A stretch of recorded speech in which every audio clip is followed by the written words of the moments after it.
Good morning, everyone. Welcome. Old Vine Zen, easy like Sunday morning. I literally just got up and I thought, what do I have to do this morning? Oh, yeah, my video. So, welcome. It's still hot here. It's over 100 every day and it's getting to me. So, I wonder if it's hot where you are. I hear it's hot everywhere around the world. So, hang in there. It's got to quit sometime soon. So I wanted to talk a few minutes about freedom. And I don't mean the kind of freedom that we have in our country. We have quite a bit of freedom, thankfully. But I mean the freedom of ourself, the master of ourself. Are you free? Meaning, are you free in your mind? Are you free in yourself? Are you a master of your mind? Are you a master of yourself, of your will? So I've been studying Seneca, who was a Roman philosopher, a Stoic, and I continue to study this because I find it so fascinating. Stoics being very down to earth, very realistic, not dramatic, understanding that everyone goes through hardships and the same thing, and being Stoic is they kind of deal with it quietly.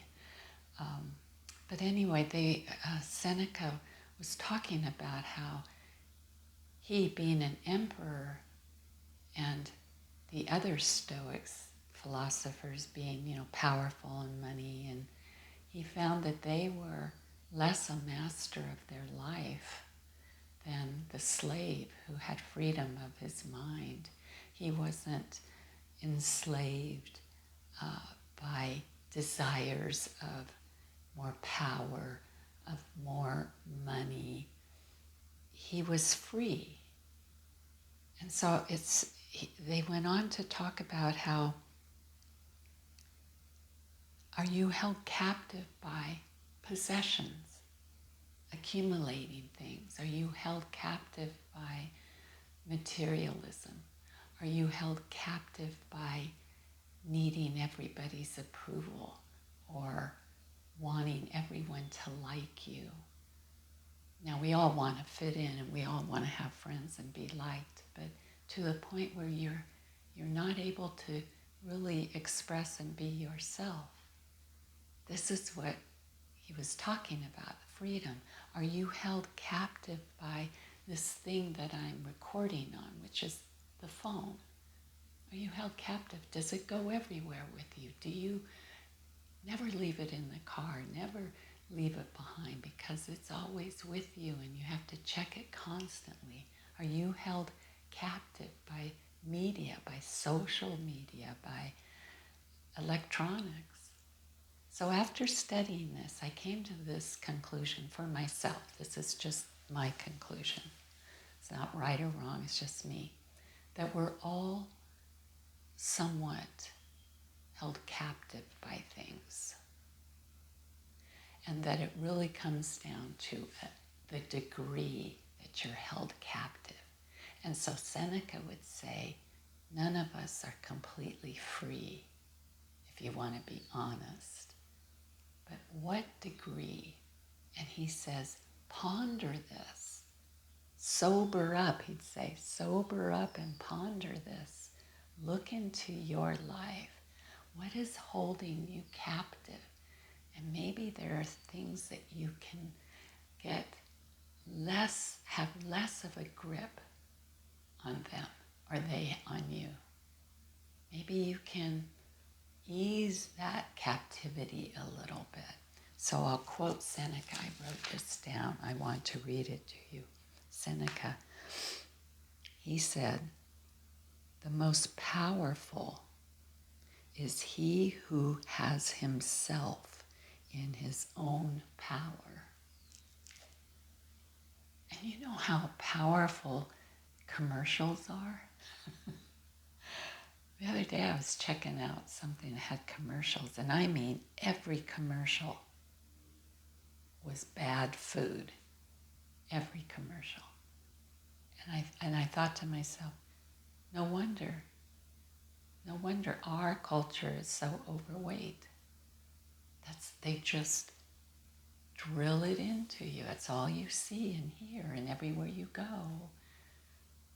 So, are you held captive? How free are you?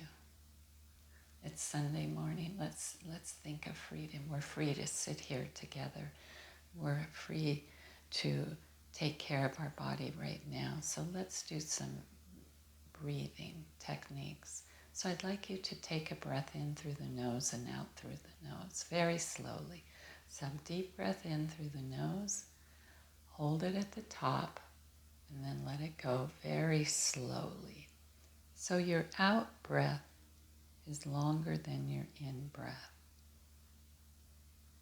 And let's do that again. Deep breath in through the nose, hold at the top, slowly release.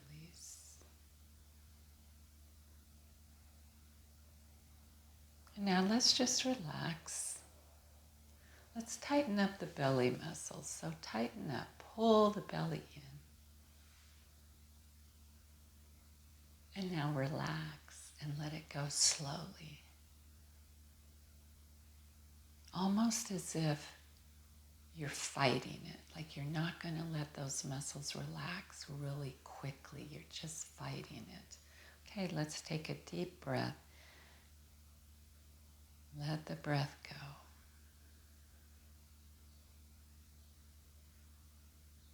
And now we'll do a contraction again of the belly. So just contract the belly, pull the belly in, hold it. Relax, let the belly go slowly. Let's do another one. Contract, draw the belly in as far as you can. Hold it. And now slowly let it go. And one more time. Contract, draw that belly in and hold. And relax and let it go. So people years ago used to ask me, I used to give stomach exercise classes that would last an hour, we'd do. And people would say, Jan, why are you so interested in working the belly so much? And this is what I told them. A good analogy. The belly is like a tree trunk. If you were to look at a tree, if that tree trunk were weak, that entire tree would be weak, would succumb to a wind.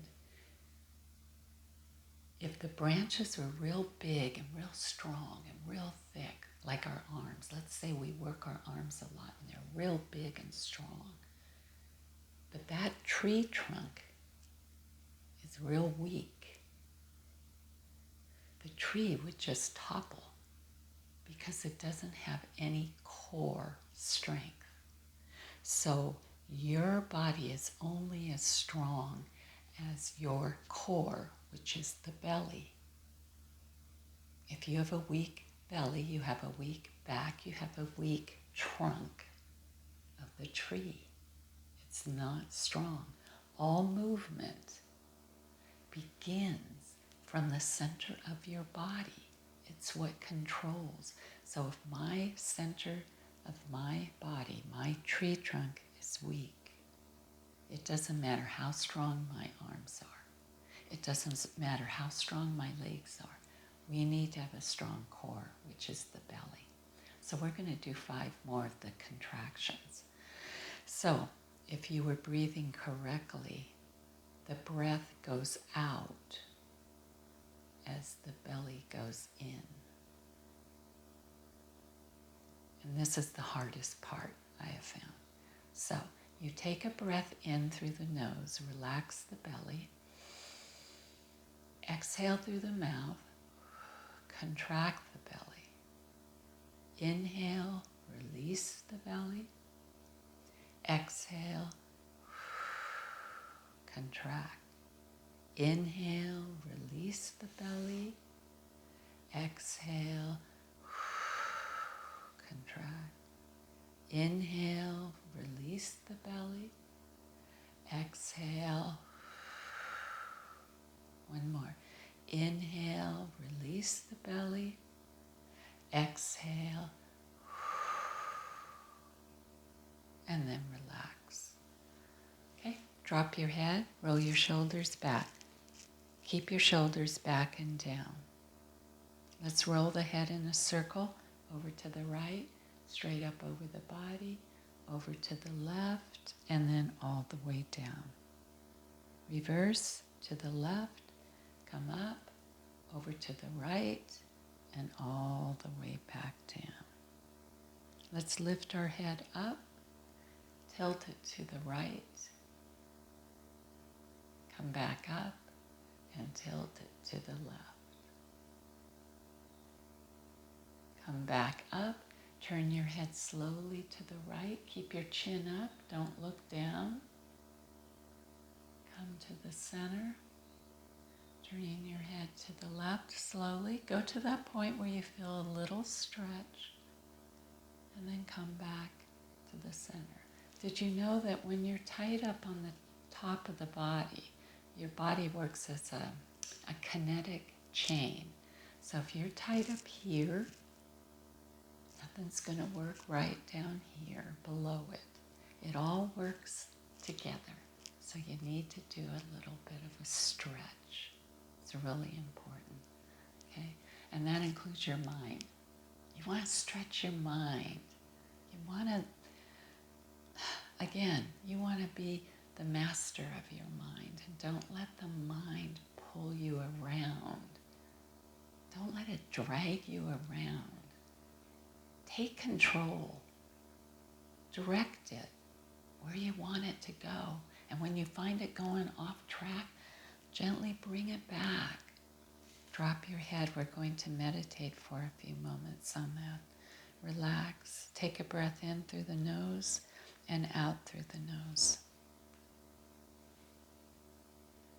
And relax your shoulders. Relax your hands.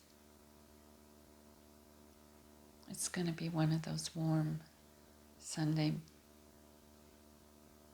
mornings and afternoon and evening. So let's relax into it. Let's accept it. Let your belly soften. Connect with your breath. That means feel your breath. Just feel it as you breathe in and breathe out. Let the mind settle down a little bit. Let your heart ease. We have so many plans and to-do lists, and I think the most important thing on your to-do list today or any day is to take a few moments for yourself. Close your eyes.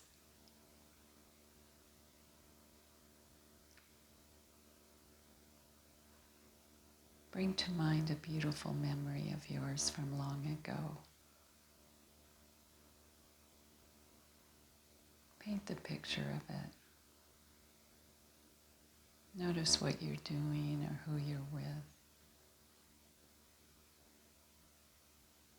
Notice how you feel in this beautiful memory. If you're excited or calm or content, at peace,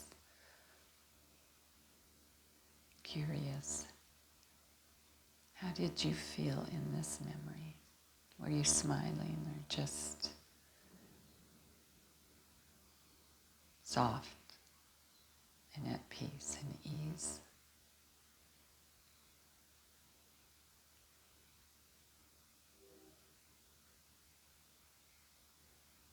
It's okay to go back to those beautiful memories.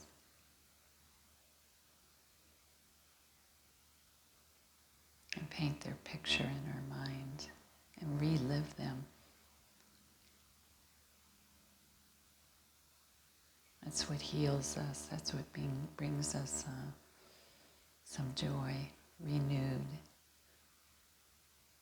Especially if we're going through a challenging time. can bring up that feeling of gratefulness.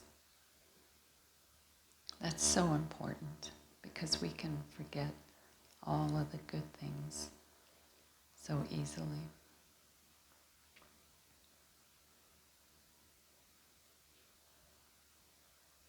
And just breathe and let it flow through you. So some of those good memories just kind of renew you and refresh you. And even teach you that there'll be more good memories down the road, no matter where you are right now. There'll be more. Even today will be somewhere during the day a good memory. If we become aware of it and bring it to mind. And not just focus on everything that's wrong today. There are a lot of things that are right. And just sigh. Just take a deep breath in and sigh.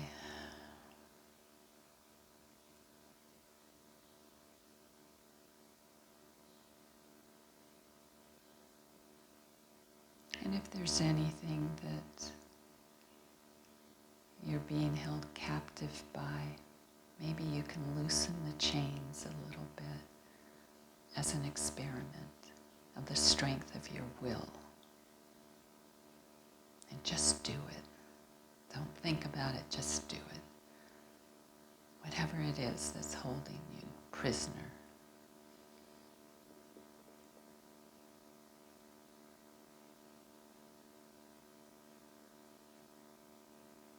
I'm going to do that today too.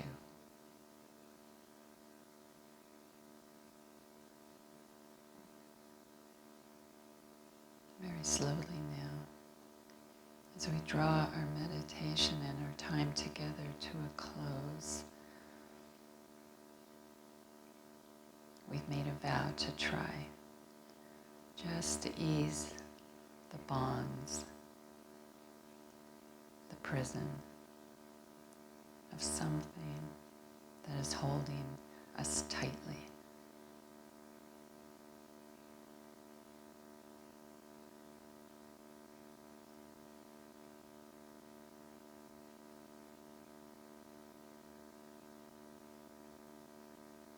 And I'll end our meditation this morning by repeating Seneca's quote, "The most powerful is he who has himself in his own power." Beautiful. And you can bring your eyes open and come back. And remember, take a few moments every day to just close your eyes and still the mind a little bit. Come back to the present moment and find something that you can hold as a good memory in your mind. Kind of tuck it away. So thank you for joining me, and thank you for watching my video. I do this, I'm convinced, for myself. I mean, I don't know if anybody watches these, and I'm not into looking at that. That's not why I do it. I'm doing it because I made a commitment to myself to do it for a while, to show myself that I could do it. That's why I'm doing it. For no other reason. Maybe one person will watch it and find something useful from some of these philosophers or very wise people that have taught me, and just pick up something along the way. So, be safe.